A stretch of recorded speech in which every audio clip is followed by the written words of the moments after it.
Hey guys, welcome back to another build with me vlog. Today we're going to build a Helmer drawer from Ikea. Always take care when using sharp objects.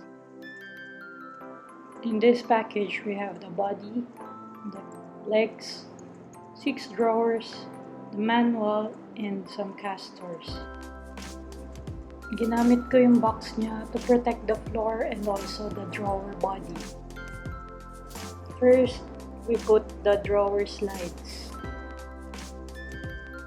Pay attention to the manual kasi baka mapagbaliktad mo sila. Sobrang hassle.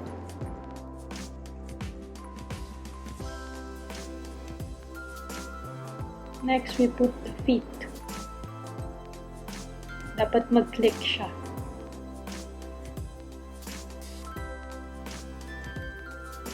Make it stand and put the other part of the body.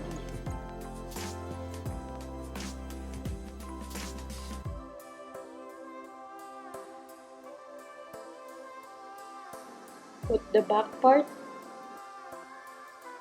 Get the screws or your toolkit. Wala ka naman isuscrew dito pero kailangan mong tupiin yung bakal. Ginamit ko yung screwdriver for that. Put the top part.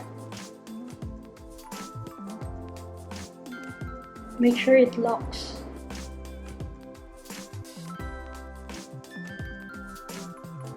Next, we put the casters.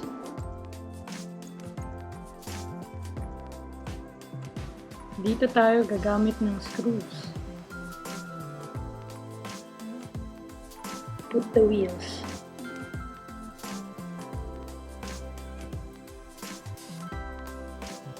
Oops. Protect the floor and assemble the drawers. You're going to make 6 of that.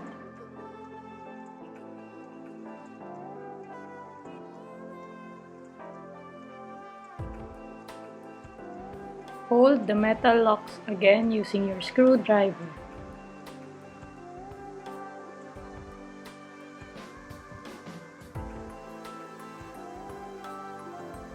Remember to add the handles.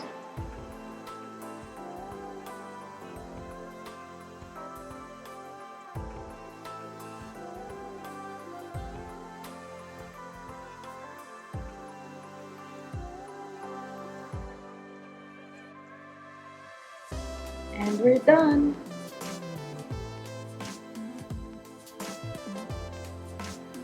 I chose the white color to match my condo's theme.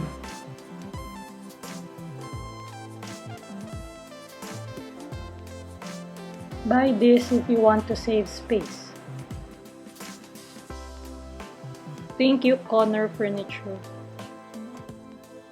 I'll link their website in the description below.